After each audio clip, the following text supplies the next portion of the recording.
Bienvenue sur le podcast de Benwood Johnson. Vous pouvez visiter le blog du Dr Johnson à benwoodpost.com. Les travaux du Dr Johnson sont disponibles à drbenwoodjohnson.com. Vous pouvez aussi supporter le Dr Johnson à Patreon. Le lien est inclus dans la description du podcast.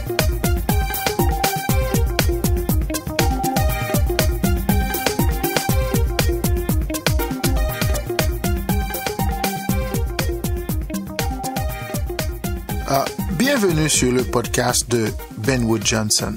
C'est le Dr Johnson. Nous sommes le 8 octobre 2018. Ceci est le podcast numéro 19. Aujourd'hui, nous allons parler de la pensée. Nous allons discuter, bien que brièvement que possible, le concept de la pensée humaine. Lorsque je dis cogito ergo philosophus, l'idée fondamentale que j'essaie d'exprimer est la notion d'une capacité inhérente chez l'homme de penser. Je vais parler de la pensée humaine.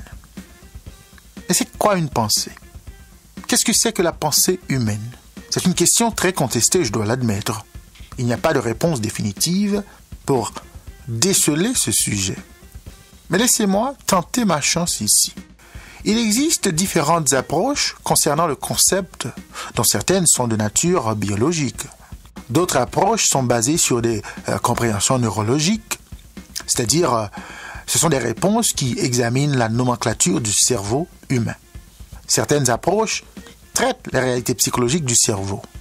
Ici, cependant, je vais adopter une approche pas trop encéphalique, c'est-à-dire je vais adopter une approche philosophique.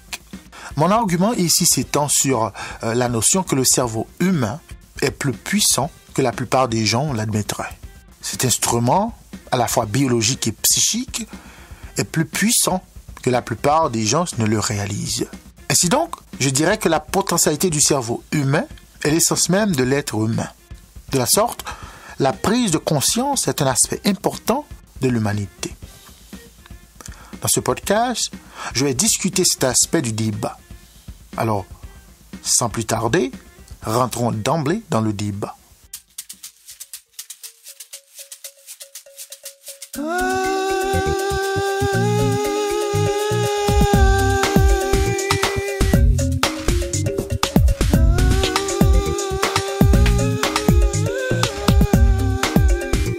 Une pensée humaine. C'est quoi une pensée?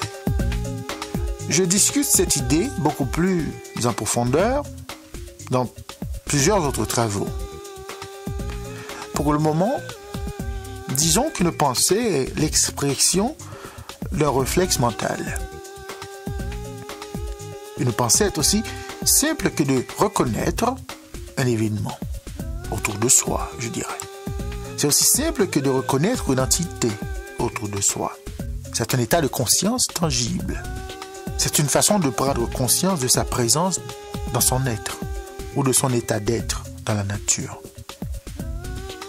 En prononçant cet argument, je reconnais que ces idées pourraient ne pas énoncer les véritables caractéristiques de la production de la pensée humaine. Cela étant dit, je comprends que l'explication précédente puisse vous paraître un tout petit peu déroutante. Beaucoup d'entre vous pourraient considérer cela comme une tentative assez vague, comme ça de ma part. Certains d'entre vous pourraient même dire que c'est quand même illogique de parler comme ça. Je ne vais pas approfondir cet aspect du débat ici. Néanmoins, je vais parler ainsi.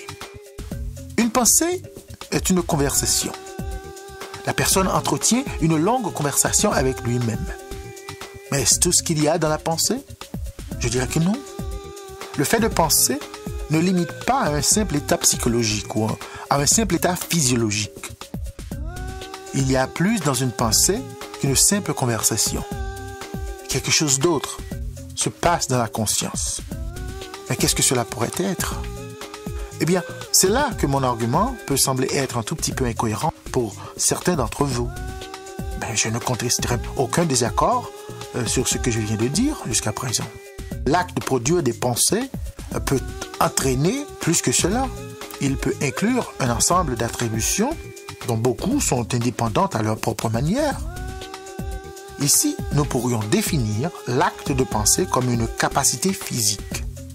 Nous pourrions aussi le définir comme une agilité mentale, si vous voulez. Mais une pensée n'est pas un processus autonome en soi. Une pensée peut impliquer plusieurs parties du corps et des organes.